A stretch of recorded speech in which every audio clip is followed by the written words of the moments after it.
Nawalis nga po mga idol ng Golden State Warriors ang New Orleans Pelicans sa kanilang back-to-back games matapos nila itong talunin 104-89 muli sa pangunguna ni Buddy Hield na nakapagtala ng 21 points at si Jonathan Kuminga na gumawa naman ng 16 points off the bench. Kaya sa pagkapanalo nga po ng Golden State, umangat na ang kanilang record sa 4-1 ng Western Conference kahit man hindi pa dito nakapaglaro sina Stephen Curry at Andrew Wiggins na parehong may iniindang injury ngayon. At kasunod ng napakagandang 2-game win streak ng Warriors, meron na nga ditong ilang mga bagay na na-realize ni Coach Steve Kerr, lalo na ang ilan sa kanilang mga bench player kagaya ni Landy Waters III na bagamat masyadong nag-struggle sa pangalawang game, siya rin naman ang isa sa mga nagligtas sa team sa unang game kahapon matapos niya ditong maipakita ang kanyang tunay na potensyal.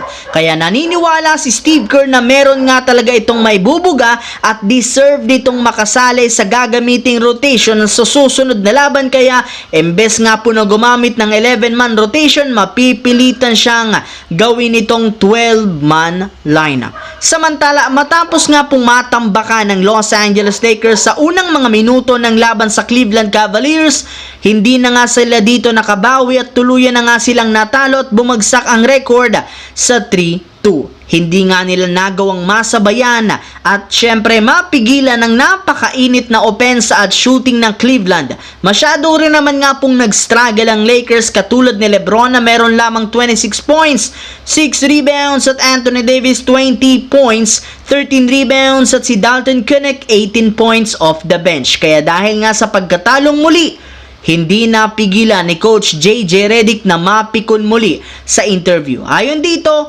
hindi nga po sila nakapalag sa napakagandang opensa ng Cavaliers.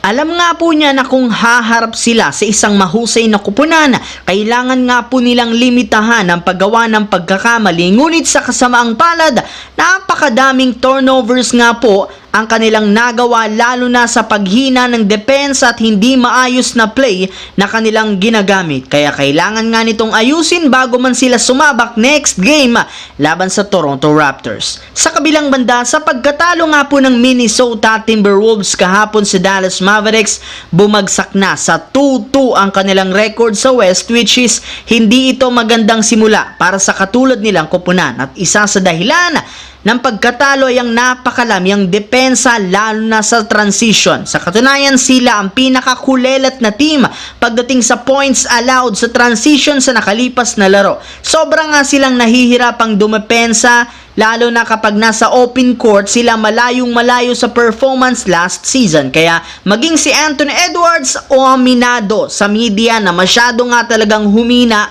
ang kanilang depensa. Masyado nga daw pong immature ngayon ang lahat ng mga players ng Minnesota.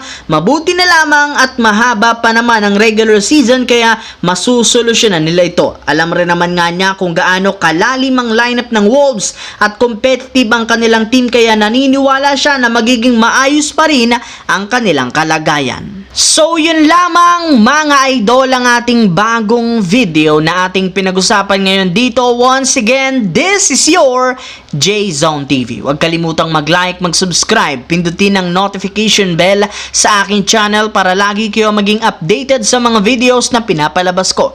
Isang malaking shoutout sa lahat mga idol. Thanks for watching. Hopefully nag-enjoy kayo ngayon.